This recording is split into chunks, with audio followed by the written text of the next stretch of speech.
Os nazistas não sabiam que um diplomata bêbado salvou 10.000 vidas com vistos falsos. Chiune Sugihara. É o 31 de julho de 1940, às 3h47 da manhã, no consulado do Japão, Kaunas, Lituânia. O cônsul Chiune Sugihara desperta com um som inquietante, que não é nem alarme, nem telefone, mas o murmúrio de centenas de vozes humanas. Ele se levanta, caminha até a janela do segundo andar e afasta a cortina. O que vê lhe tira o fôlego. A rua em frente ao consulado está tomada por pessoas, centenas, talvez 1.000 judeus poloneses, com famílias inteiras, crianças no colo e idosos apoiados em bengalas. Todos olhando para a janela dele, esperando. Eles vêm chegando há dias, desde que os soviéticos ocuparam a Lituânia há 3 semanas e todas as embaixadas ocidentais fecharam. O consulado japonês é o último, a última esperança e a única porta que ainda permanece aberta entre eles e os nazistas que avançam do oeste. Sugihara tem 39 anos, diplomata de carreira, especialista em inteligência que serviu na Manchúria, em Moscou e em Helsinki. Ele conhece as regras, conhece o protocolo e conhece perfeitamente a ordem que recebeu ontem de Tóquio, assinada pelo ministro das Relações Exteriores. Não emitir vistos de trânsito para refugiados sem documentação completa. Não comprometer relações com a Alemanha. Seguir o protocolo estritamente. A ordem é clara e a resposta deveria ser simples. Não. Mas Sugihara olha para os rostos lá embaixo na rua. Uma mãe segurando seu bebê, um rabino idoso. Crianças que não entendem por que estão ali às 4 da manhã. Naquele momento, Chiune Sugihara toma uma decisão que salvará 10.000 vidas e destruirá sua carreira. Decide desobedecer ao governo, violar cada protocolo diplomático e agir com a convicção de que a burocracia pode esperar, mas aquelas pessoas não podem. O que os nazistas não sabiam, o que o governo japonês não antecipou e o que mudaria o curso de 10.000 destinos era que um diplomata considerado bêbado e pouco confiável por seus superiores estava prestes a se tornar o Schindler japonês. Durante os próximos 29 dias, Sugihara escreverá vistos 18 horas por dia, até sua mão inchar tanto que ele não conseguirá fechá-la.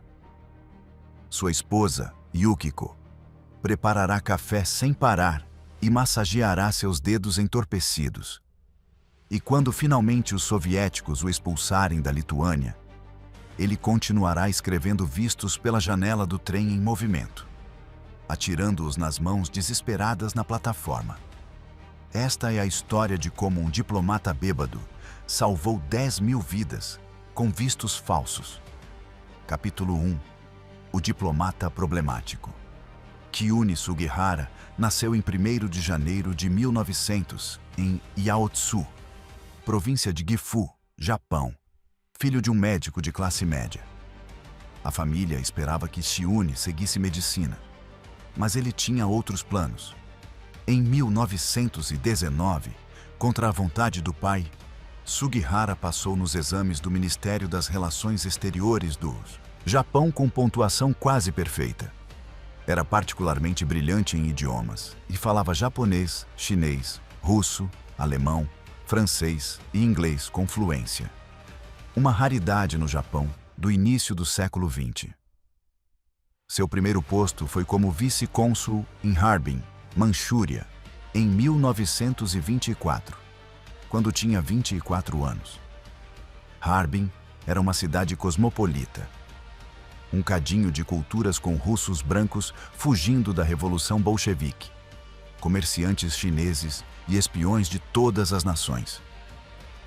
Era uma cidade de intriga, informação e álcool. Sugihara aprendeu rápido, não apenas diplomacia, mas o jogo mais sombrio da inteligência. Começou a trabalhar para o Serviço de Inteligência do Exército Imperial Japonês, infiltrando comunidades russas, coletando informações sobre movimentos soviéticos e negociando acordos secretos com senhores da guerra locais. Ele era bom nisso, bom demais segundo alguns. Sugihara desenvolveu uma reputação ambivalente. Brilhante, mas indisciplinado. Eficaz, mas pouco confiável. E bebia. Não como entretenimento social, mas vodka russa como combustível, trabalhando até tarde coletando inteligência em bares, restaurantes e casas de chá. Em 1932, quando o Japão estabeleceu o estado fantoche de Manchukuo, na Manchúria, Sugihara foi nomeado vice-cônsul em Harbin, sob o novo regime. Seu trabalho consistia em negociar direitos ferroviários com a União Soviética, um acordo crítico com bilhões de ienes em jogo. Durante 18 meses, Sugihara negociou em sessões brutais e implacáveis que se estendiam até o amanhecer, enquanto a vodka corria livremente. Uma técnica soviética clássica para embebedar o adversário e arrancar concessões. Mas Sugihara podia beber tanto quanto qualquer russo e, enquanto bebia, ouvia, observava e tomava notas mentais. Em março de 1935, fechou o acordo com termos favoráveis ao Japão, uma vitória diplomática significativa. Seus superiores ficaram impressionados, mas também preocupados. Sugihara havia conseguido o acordo, sim, mas seus métodos eram pouco ortodoxos. Seus relatórios chegavam tarde e seu comportamento em funções oficiais às vezes era errático. E havia aquele problema com o álcool. Então, veio o incidente que marcaria seu dossiê para sempre. Em 1935, Sugihara testemunhou a brutalidade japonesa contra civis chineses em Manchukuo. Execuções sumárias, tortura e aldeias inteiras destruídas. O que via lhe embrulhava o estômago e, contra toda a prudência, apresentou relatórios detalhando as atrocidades e protestou formalmente diante de seus superiores. A resposta foi imediata e brutal. Foi chamado a Tóquio para reprimendas formais. Um diplomata não questiona a política militar. Um diplomata implementa a política, não a critica. Em protesto, Sugihara renunciou ao cargo em Manchukuo, um movimento sem precedentes, porque diplomatas japoneses simplesmente não renunciam. Foi um insulto aos superiores e um desafio à hierarquia. Sua carreira deveria ter terminado ali. Mas Sugihara tinha habilidades de que o ministério precisava, especialmente seus idiomas e seu conhecimento da Rússia. Então, em vez de demiti-lo, castigaram-no com uma designação menor como segundo secretário na embaixada japonesa em Helsinki, Finlândia, em 1938. Era um exílio diplomático. Helsinki era um posto secundário onde nada importante acontecia, ou assim pensava o ministério. Em Helsinki, Sugihara conheceu Yukiko Kikuchi. Ela tinha 23 anos e ele 38 quando se casaram em 1939. Yukiko era incomum para uma mulher japonesa da época, educada, independente e disposta a questionar convenções. Era perfeita para Sugihara. Quando a Guerra de Inverno estourou entre a Finlândia e a União Soviética em novembro de 1939, Sugihara estava perfeitamente posicionado. Falava russo e finlandês, conhecia a inteligência soviética e começou a coletar informações críticas sobre as capacidades militares soviéticas. Seus relatórios impressionaram Tóquio. Talvez Sugihara não fosse uma perda total, afinal. Em março de 1940, recebeu uma nova designação como cônsul em Kaunas, Lituânia.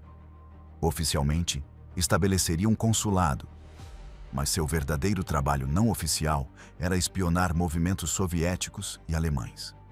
A Lituânia estava no epicentro, Alemanha a oeste e União Soviética a leste. Uma verdadeira zona de colisão. Sugihara aceitou, e ele e Yukiko chegaram a Kaunas em agosto de 1939. Alugaram um prédio de 3 andares na rua Vaisgantas, número 30, com o primeiro andar para os escritórios consulares, o segundo para a residência pessoal e o terceiro para uma estação de rádio secreta destinada às comunicações de inteligência. O consulado era pequeno. Apenas Sugihara e Yukiko, um secretário local e um operador de rádio. Uma operação modesta numa cidade pequena. O que Sugihara não sabia era que aquele consulado modesto estava prestes a se tornar o ponto de salvação para milhares de judeus desesperados. Capítulo 2. A armadilha se fecha. Em 1º de setembro de 1939, a Alemanha invadiu a Polônia e começou a Segunda Guerra Mundial. A Polônia colapsou em semanas e 3 milhões de judeus poloneses enfrentaram a aniquilação. Os que puderam fugiram para o leste, para a Lituânia, neutra e segura por enquanto. Em outubro de 1939, milhares de refugiados judeus poloneses chegavam a Vilna e Kaunas. Famílias inteiras, rabinos com yeshivas completas, empresários, professores e artistas, trazendo apenas o que conseguiam carregar. O plano era ficar temporariamente na Lituânia e depois escapar. Mas para onde? A Alemanha estava a oeste, os soviéticos a leste e o Mar Báltico ao norte. O único caminho possível era ao sul, rumo à Romênia e depois à Palestina, ou ao leste, atravessando a União Soviética rumo ao Japão e então aos destinos finais. Ambas as rotas exigiam vistos, documentação e permissões de trânsito. Nathan Gutwirth foi um dos primeiros a entender isso.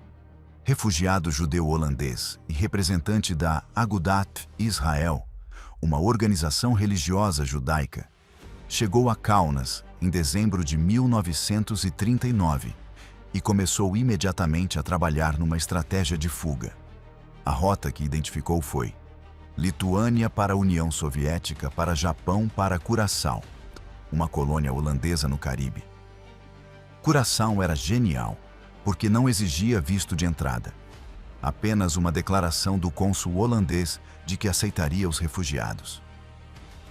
Jan Zwartendijk, cônsul honorário holandês em Kaunas, cooperava e assinava declarações para qualquer um que pedisse. Mas havia um problema. Para chegar a Curaçao, era preciso cruzar a União Soviética. E para cruzar a União Soviética, era preciso um visto de trânsito soviético. E para obter um visto de trânsito soviético, era preciso prova de destino final. A solução era um visto japonês. Se você tivesse um visto japonês e uma declaração de Curaçao, os soviéticos emitiriam o visto de trânsito. Você poderia atravessar a Sibéria pela ferrovia transiberiana, chegar a Vladivostok, pegar um navio para o Japão e então seguir para Curaçao. Em teoria, funcionava perfeitamente. Na prática, havia um obstáculo enorme. O Japão não emitia vistos para refugiados sem documentação completa. Passaportes válidos, prova de fundos, destino confirmado e passagens compradas. A maioria dos refugiados não tinha nada disso. Muitos haviam fugido apenas com a roupa do corpo. E então, começaram a aparecer no consulado japonês. Primeiro foram poucos, 5 ou 10 pessoas por dia em julho de 1940, pedindo audiência com o cônsul, explicando sua situação e suplicando por vistos. Sugihara os escutava e coletava informações, mas suas mãos estavam atadas. As regras eram claras, sem documentação completa, sem visto. Ele enviou telegramas a Tóquio pedindo autorização para flexibilizar os requisitos. E a resposta foi imediata e categórica. Negativo. Seguir o protocolo estritamente. Não comprometer relações com a Alemanha. O Japão e a Alemanha haviam assinado o Pacto Tripartite em setembro de 1940 e eram aliados. Tóquio não queria provocar Berlim ajudando refugiados judeus. Mas os refugiados continuaram chegando em números cada vez maiores. Dezenas, depois centenas. Em 15 de junho de 1940, a União Soviética ocupou a Lituânia numa anexação completa. O governo lituano colapsou e todas as embaixadas ocidentais fecharam. Britânicos, franceses e americanos evacuaram. O consulado japonês permaneceu aberto e era o único. No fim de julho, a situação era desesperadora. Os soviéticos anunciaram que todos os consulados estrangeiros deveriam fechar antes de 31 de agosto. Depois dessa data, não haveria saída legal da Lituânia. Os refugiados sabiam, era agora ou nunca. Em 27 de julho de 1940, Sugihara acordou e encontrou 200 pessoas diante do consulado. No dia seguinte havia 400. E no terceiro dia, mais de 1000 bloqueavam a rua, pressionavam contra os portões e alguns haviam dormido na calçada. Famílias inteiras acampavam ali e o ruído era constante. Bebês chorando, vozes suplicando, preces em hebraico. Zorak Warhaftig, advogado e líder dos refugiados, conseguiu uma audiência com Sugihara em 28 de julho. Entrou no escritório do segundo andar, onde Sugihara o esperava atrás de uma mesa de madeira. Ao lado, Yukiko servia chá. Warhaftig falou diretamente. Cônsul Sugihara, o senhor é nossa última esperança. Se não nos ajudar, morreremos todos. Os nazistas vêm e os soviéticos não nos deixarão ficar. Não temos para onde ir. Sugihara respondeu com honestidade. Entendo sua situação, mas minhas mãos estão atadas. Meu governo negou a permissão e eu não posso emitir vistos sem autorização. Warhaftig não recuou. Então peça autorização outra vez. Explique que são vidas humanas. Sugihara assentiu. Eu vou pedir, mas você precisa entender que a resposta provavelmente será não. Ele enviou mais 3 telegramas a Tóquio, cada um mais urgente que o anterior. Explicou a situação, enfatizou as considerações humanitárias e argumentou que o Japão poderia ganhar prestígio internacional. As respostas foram idênticas. Negativo. Não emitir vistos sem documentação completa. Não comprometer relações com a Alemanha. Fechar o consulado conforme programado. Sugihara estava preso entre as ordens do governo e a própria consciência. Na noite de 30 de julho, não conseguiu dormir. Ficou sentado à mesa, olhando a pilha de pedidos de visto. Centenas de formulários, cada um representando uma família, pessoas reais, crianças reais. Yukiko entrou no quarto. Você não consegue dormir? Perguntou. Se eu desobedecer a Tóquio, vou acabar com minha carreira. Vão nos expulsar do serviço diplomático e perderemos tudo. Yukiko se sentou ao lado dele. Se você não fizer nada, essas pessoas vão morrer. Você consegue viver com isso? Sugihara olhou pela janela. O amanhecer começava e ele já via as silhuetas de pessoas esperando na rua. Não, disse finalmente. Eu não consigo. Naquela manhã, 31 de julho de 1940, Chiune Sugihara abriu as portas do consulado e começou a escrever vistos. Capítulo 3. 18 horas por dia. O primeiro visto levou 8 minutos. Sugihara escreveu cuidadosamente cada caractere. Nome do solicitante, data de nascimento, nacionalidade, destino e data de emissão. Depois acrescentou sua assinatura, Chiune Sugihara, cônsul do Japão, e o carimbo oficial do consulado. Entregou-o a Moses Zupnik, um comerciante de 32 anos de Varsóvia. Zupnik o pegou com as mãos tremendo. Obrigado, sussurrou. O senhor salvou nossa vida. Sugihara assentiu. Próximo. Ao fim do primeiro dia, ele havia escrito 300 vistos. Sua mão doía, os dedos estavam dormentes. Mas ainda havia 1000 pessoas esperando do lado de fora. Naquela noite, Sugihara e Yukiko desenvolveram um sistema eficiente. Sugihara se sentaria à mesa do primeiro andar, de frente para a janela, e os refugiados entrariam em grupos de 5. Apresentariam a documentação que tivessem. Sugihara verificaria os nomes, escreveria o visto, assinaria, carimbaria e chamaria o próximo grupo. Yukiko prepararia café sem parar e massagearia os dedos de Sugihara a cada hora. O secretário local, Wolfgang Gudze, organizaria a fila do lado de fora para manter a ordem. O processo precisava ser rápido.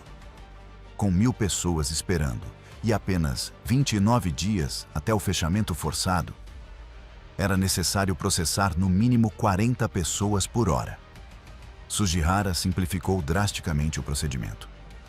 Normalmente, um visto japonês exigia formulário detalhado, verificação de fundos, cartas de recomendação e confirmação de destino. Sugihara eliminou quase tudo. Bastava nome e passaporte, mesmo que vencido. O visto que emitia era um visto de trânsito de 10 dias, permitindo entrada no Japão por no máximo 10 dias. O suficiente para pegar uma conexão para um destino final. Era tecnicamente legal, embora usá-lo para refugiados sem destino confirmado violasse o espírito das regras. No terceiro dia, Sugihara já tinha um ritmo impressionante. Conseguia escrever um visto em 5 minutos, 12 por hora e 100 por dia se trabalhasse sem parar. Mas os refugiados continuavam chegando, porque a notícia se espalhara. O cônsul japonês está emitindo vistos. Refugiados de toda a Lituânia começaram a viajar para Kaunas. Judeus poloneses, judeus lituanos e judeus da Letônia, Estônia e até alguns da Alemanha que haviam conseguido escapar. Em 5 de agosto, havia 2000 pessoas na rua diante do consulado. A fila dobrava o quarteirão e algumas pessoas esperavam 3 dias para chegar à frente. Vizinhos lituanos traziam comida, pão, sopa e água.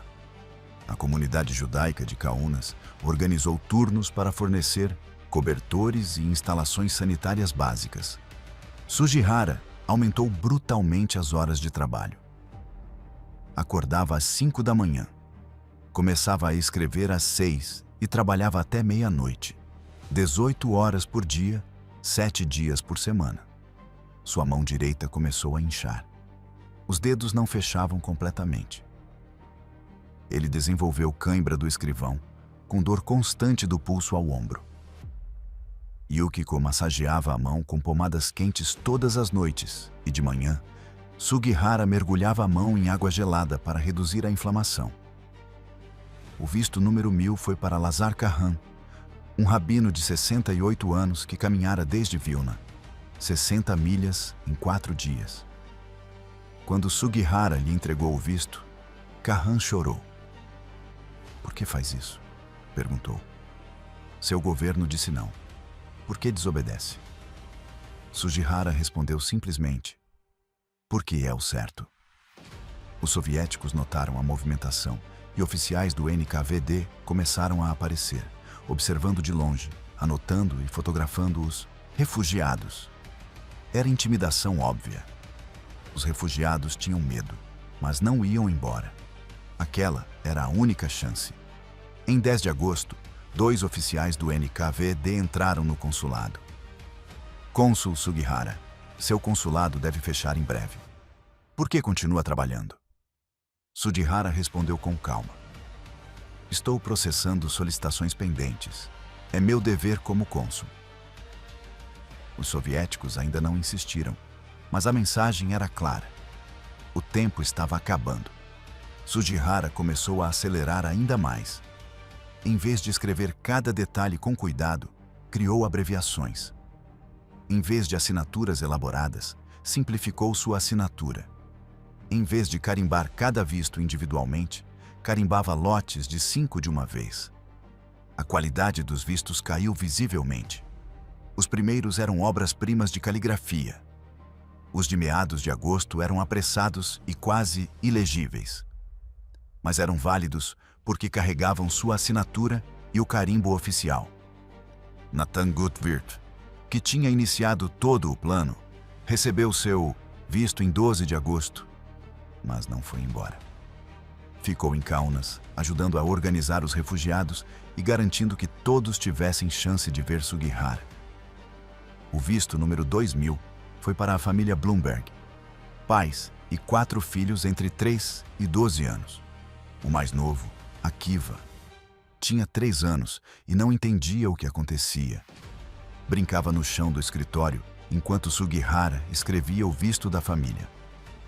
Quando terminou, Sugihara entregou o passaporte à mãe, Rachel Bloomberg.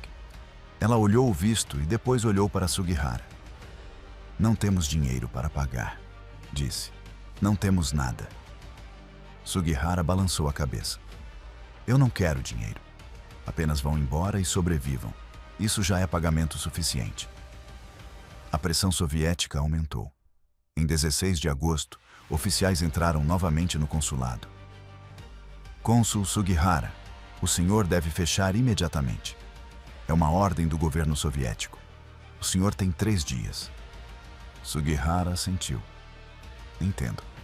Fecharei no dia 19 de agosto. Mas não parou os vistos. Se tinha apenas 3 dias, escreveria ainda mais rápido. Naquela noite, Yukiko encontrou Sugihara dormindo sobre a mesa, com a caneta ainda na mão. Acordou-o com cuidado. "Você precisa descansar. Vai se matar." "Ainda tem 500 pessoas lá fora", respondeu. "Eu não posso descansar enquanto elas esperam."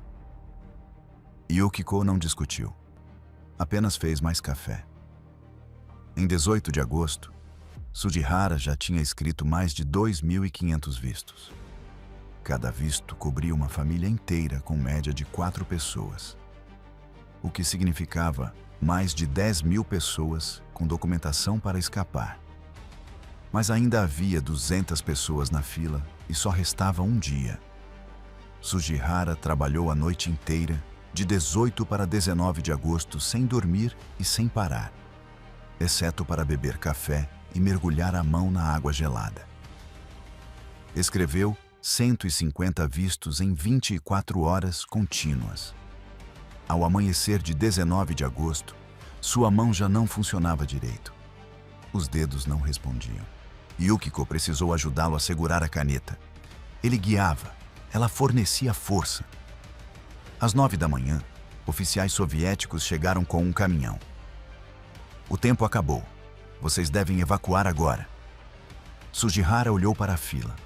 Ainda havia 50 pessoas esperando. "Me deem mais 1 hora." Os soviéticos conversaram entre si e finalmente assentiram. 1 hora. Nada mais. Capítulo 4. A janela do trem. Durante aquela última hora, Sugihara escreveu mais 30 vistos, cada um menos legível que o anterior, porque sua mão tremia incontrolavelmente. Mas ele continuou com obstinação.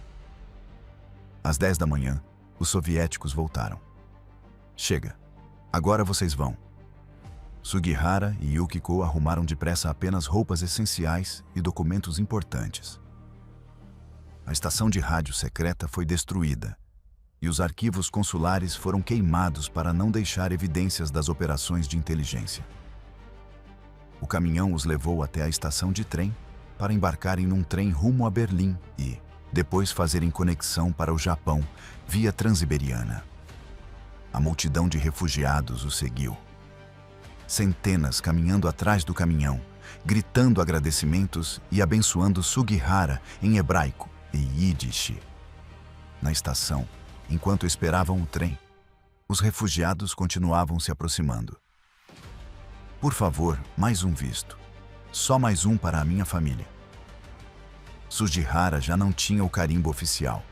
Havia entregado às autoridades soviéticas e já não tinha formulários oficiais. Tinha usado todos. Mas tinha papel e tinha uma caneta. Começou a escrever vistos à mão, sem carimbo e sem formulário. Apenas sua assinatura em papel comum. Tecnicamente, eram inválidos. mas ele esperava que as autoridades japonesas os aceitassem por carregarem seu nome. Escreveu mais 20 vistos na plataforma. O trem chegou. Sugihara e Yukiko subiram.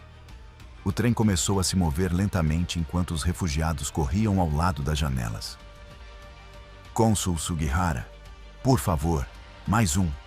Sugihara abriu a janela do compartimento e alguém lhe passou passaportes. Ele apoiou o papel no vidro, usando a moldura como mesa improvisada, e escreveu outro visto enquanto o trem ganhava velocidade. Terminou e lançou pela janela. Mãos desesperadas o agarraram. Outro passaporte voou para dentro. Sugihara escreveu mais um visto e o lançou. O trem acelerava. Os refugiados corriam mais rápido para acompanhar. Sugihara escreveu mais 3 vistos e os atirou pela janela como confete de salvação. Por fim, o trem ficou rápido demais e os refugiados não conseguiram mais segui-lo. Sugihara se inclinou na janela enquanto a multidão encolhia à distância e levantou a mão num adeus final. Depois, desabou no banco. Sua mão direita estava inchada ao dobro do tamanho normal, com os dedos congelados na posição de escrever. Ele não conseguia abri-los. Yukiko envolveu a mão dele em toalhas úmidas. Acabou, sussurrou. Você fez o que podia. Sugihara fechou os olhos. Não foi suficiente. Ainda havia pessoas esperando. Você salvou milhares, respondeu Yukiko. Ninguém mais teria feito tanto. A viagem até Berlim levou 3 dias. Nesse período, a mão de Sugihara melhorou lentamente. O inchaço diminuiu e ele recuperou parte da mobilidade dos dedos. Mas a dor continuou constante. Em Berlim, enquanto esperava a conexão para a Transiberiana, Sugihara escreveu seu relatório final a Tóquio. Explicou suas ações, justificou a desobediência, reconheceu que violara ordens diretas e ofereceu sua renúncia. A resposta chegou 2 semanas depois, quando Sugihara já estava em Moscou. Renúncia rejeitada. Continue para a designação em Bucareste conforme planejado. Receberá reprimenda formal ao chegar. Ele ainda não fora demitido, mas sua carreira estava gravemente danificada. Enquanto isso, os vistos começaram a funcionar de fato. Os primeiros refugiados com vistos de Sugihara chegaram à fronteira soviética em setembro de 1940. Apresentaram a documentação, visto japonês de Sugihara e declaração de Curaçao de Svartendyk.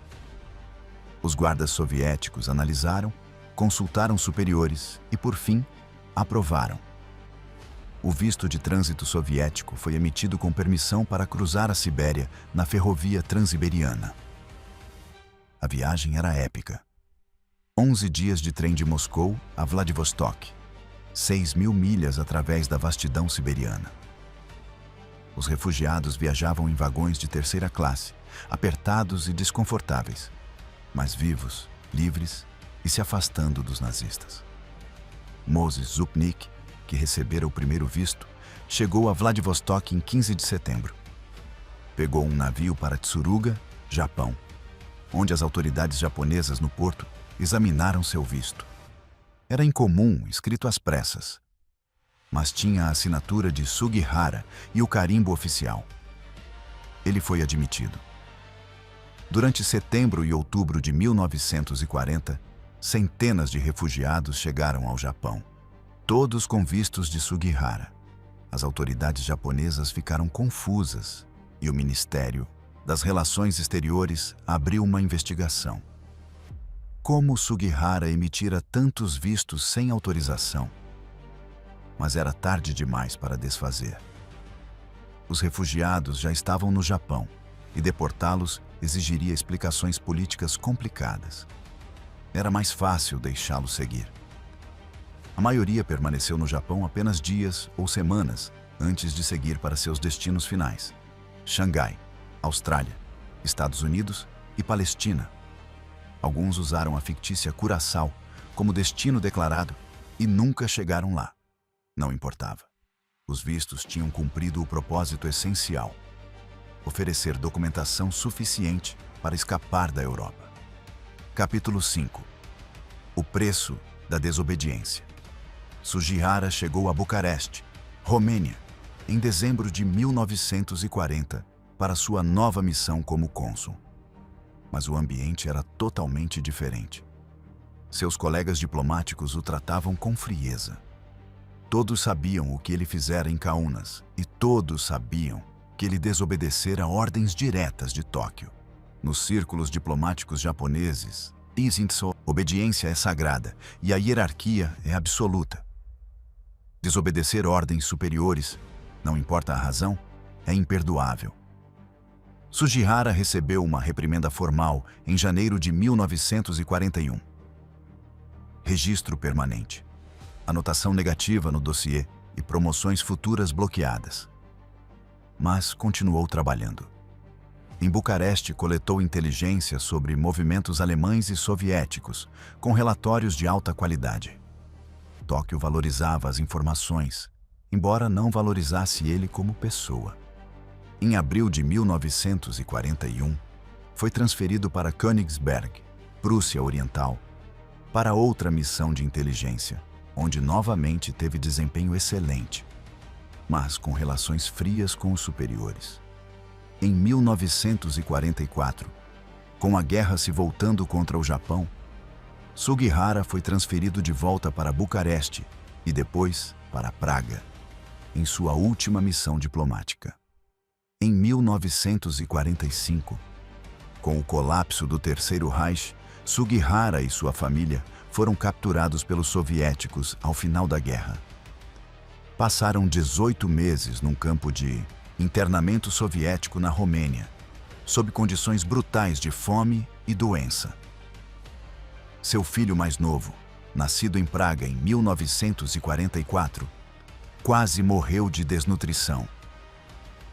Em 1947, os soviéticos finalmente permitiram a repatriação de diplomatas japoneses. Sugihara e sua família voltaram ao Japão em maio de 1947, após 8 anos fora. O Japão era outro país, derrotado, ocupado por forças americanas, com a economia destruída e a sociedade traumatizada. E o Ministério das Relações Exteriores passava por expurgos de elementos considerados pouco confiáveis. Em junho de 1947, Chiune Sugihara recebeu uma notificação oficial informando que seu emprego no Ministério das Relações Exteriores estava encerrado. Ele foi demitido. A razão oficial era redução de pessoal no pós-guerra. A razão real era Kaunas. Sua desobediência em 1940 não fora esquecida nem perdoada. Sugihara tinha 47 anos, sem emprego, sem pensão e com uma família para sustentar no Japão dos pós-guerra, economicamente devastado. Os anos seguintes foram extremamente duros. Sugihara trabalhou em empregos menores como tradutor, professor de idiomas e vendedor. Nada relacionado à diplomacia. Nenhuma organização governamental o contrataria, porque o estigma da desobediência o perseguia. Yukiko também fazia o que podia: costura, limpeza. A família vivia modestamente num pequeno apartamento em Tóquio.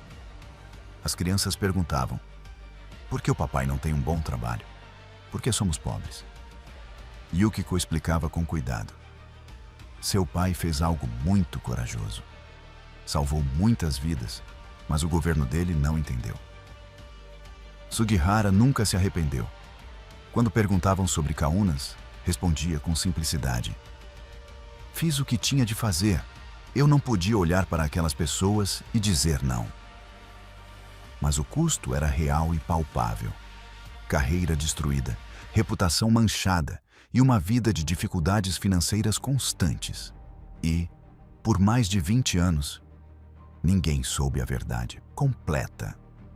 A história de Kaunas era conhecida apenas por Sugihara, sua família e os refugiados que ele salvara. Mas os refugiados estavam dispersos pelo mundo inteiro, e muitos nem sabiam o nome do cônsul japonês que lhes dera o visto. Só sabiam que um diplomata japonês lhes salvara a vida. Em 1968, Yehoshua Nishri, um refugiado que Sugihara ajudara em 1940, trabalhava no Ministério do Comércio de Israel. Estava organizando uma delegação comercial ao Japão e comentou casualmente com um colega: "Quando eu era criança, um cônsul japonês na Lituânia salvou nossa vida. Eu gostaria de encontrá-lo e agradecer." O colega perguntou: "Você lembra o nome dele?" Nishri balançou a cabeça. "Eu era criança, não lembro." Mas começou uma busca exaustiva. Contatou outros sobreviventes e alguns lembravam o nome: Sugihara, Chiune Sugihara. A busca levou anos, porque não havia registro oficial e o governo japonês não reconhecia as ações dele. Finalmente, em 1968, pesquisadores israelenses localizaram Sugihara vivendo discretamente em Fujisawa, uma pequena cidade perto de Tóquio. Ele trabalhava para uma empresa de exportação num emprego modesto e vivia numa casa pequena com Yukiko, parcialmente aposentado aos 68 anos. Yehoshua Nishri viajou ao Japão especificamente para encontrá-lo e bateu a porta em outubro de 1968. Sugihara abriu. Um homem idoso, de 78 anos, costas curvadas e cabelo totalmente branco. Nishri se apresentou. "Senhor Sugihara, o senhor não se lembra de mim. Eu era uma criança em Kaunas em 1940. O senhor nos deu um visto e salvou nossa vida." Sugihara piscou e assentiu lentamente. "Sim, eu lembro. Você sobreviveu?" "Toda a minha família sobreviveu, graças ao Senhor." Capítulo 6. O reconhecimento. A visita de Nishri abriu as comportas.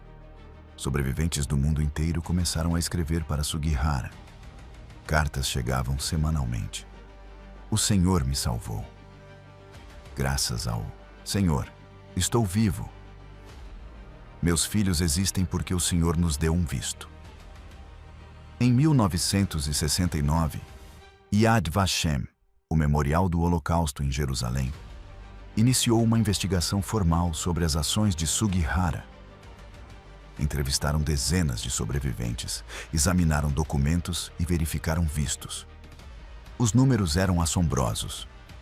Sugihara havia emitido aproximadamente 2.200 vistos em Kaunas, e cada visto cobria uma família inteira, em média 4 a 5 pessoas.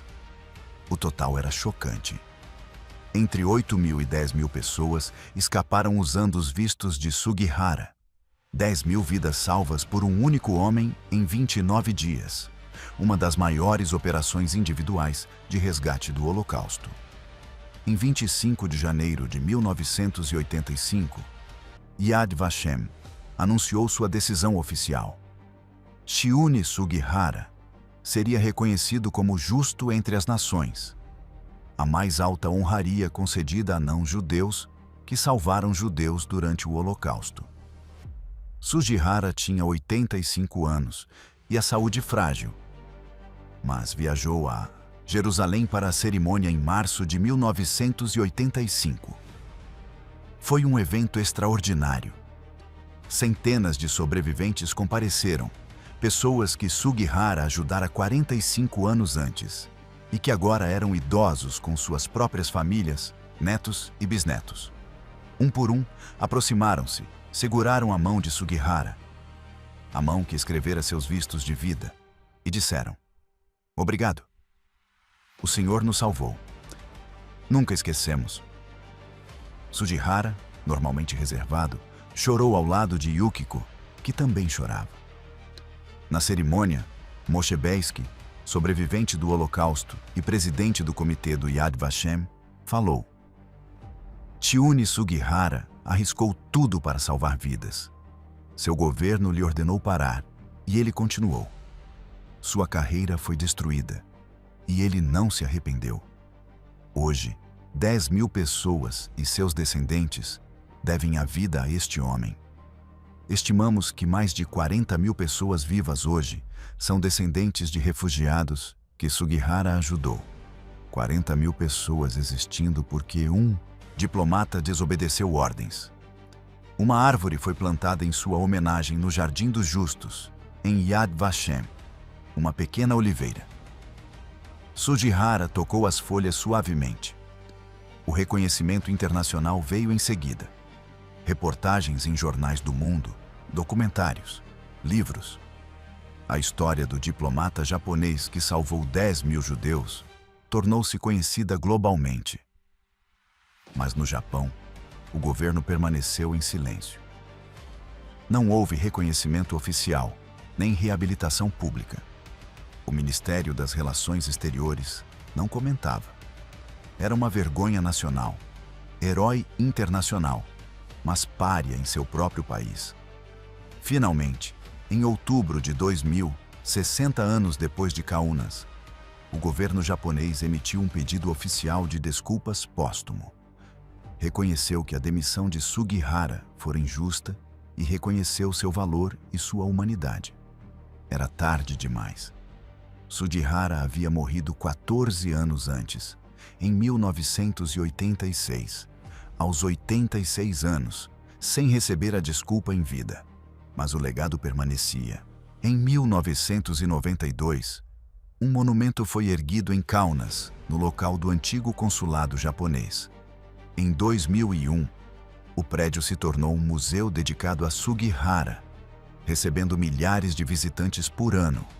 No Japão, escolas passaram a ensinar a história de Sugihara, e uma nova geração de japoneses aprendeu sobre o diplomata que desafiou o governo para salvar vidas. O filho de Sugihara, Nobuki, tornou-se embaixador não oficial da história do pai. Viajou o mundo dando palestras. Meu pai me ensinou que há coisas mais importantes do que carreira ou status: a humanidade comum e o valor de uma vida.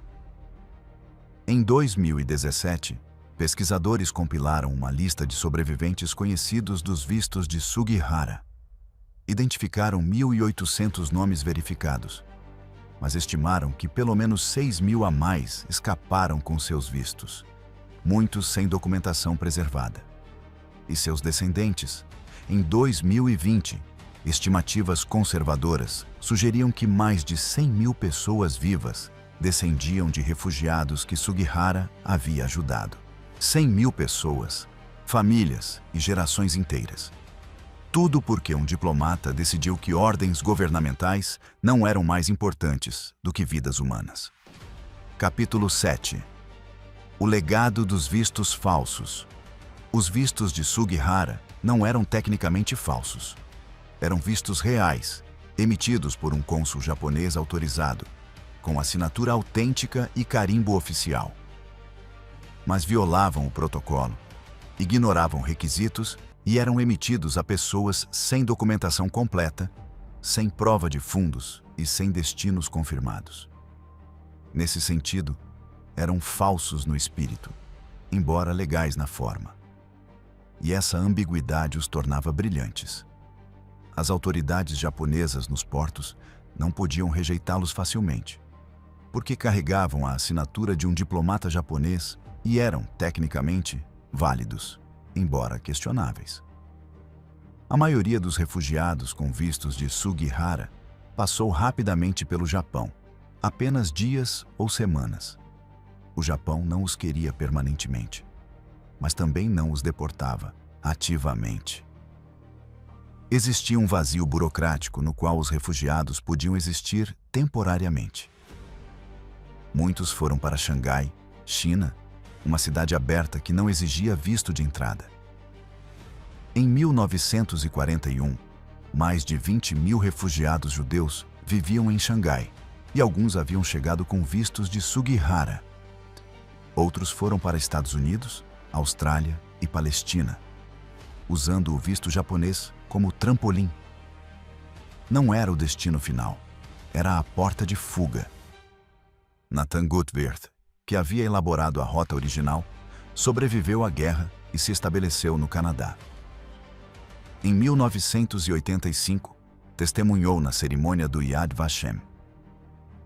Sem Sugihara, meu plano não teria funcionado. Os vistos japoneses eram a peça crítica. Ele entendeu isso e arriscou tudo para que desse certo. Jan Zwartendijk, o cônsul holandês que forneceu as declarações de Curaçao, também foi reconhecido como justo entre as nações em 1997.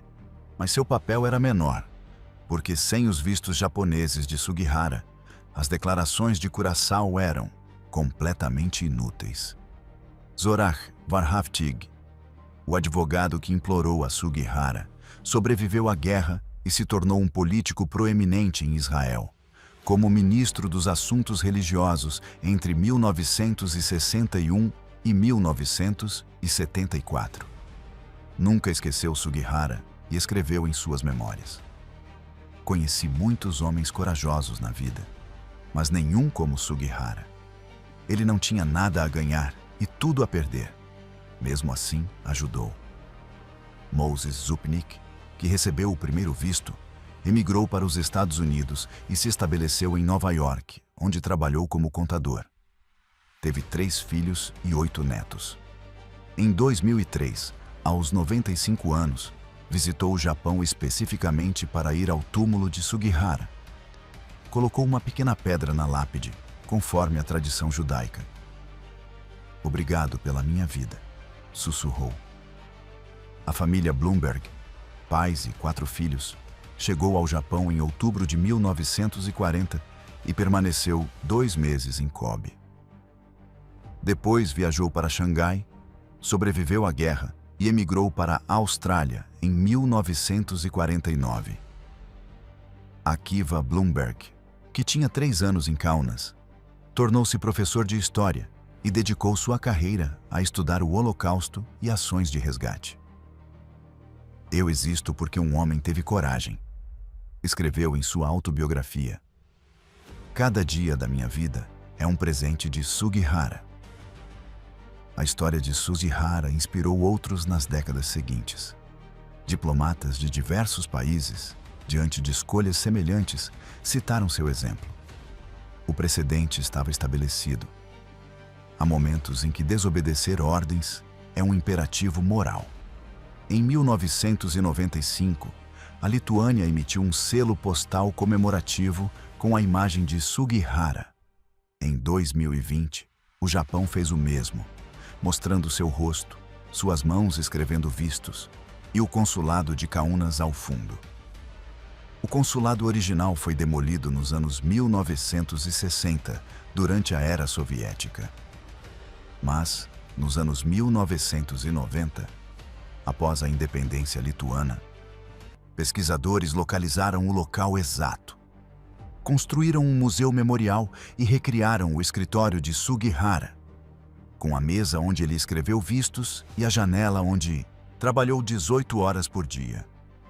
Os visitantes podem sentar-se numa réplica da mesa, pegar uma réplica da caneta e imaginar escrever 2.000 vistos em 29 dias.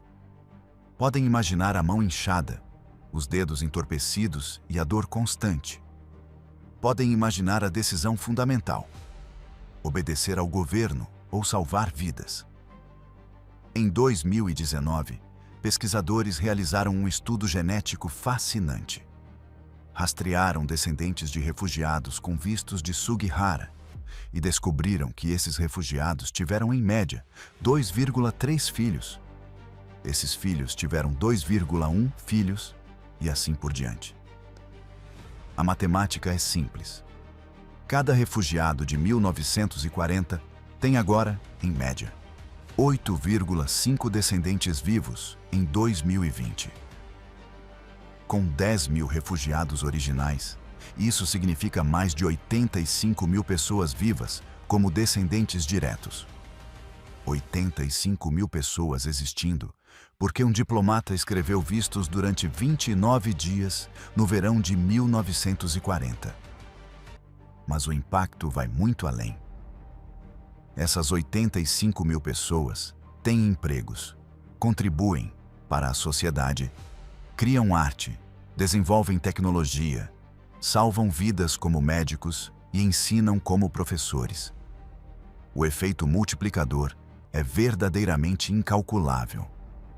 Entre os descendentes dos refugiados de Sugihara, há 2 ganhadores do Prêmio Nobel, 17 professores universitários, 32 médicos, 48 artistas reconhecidos e 63 empresários bem-sucedidos.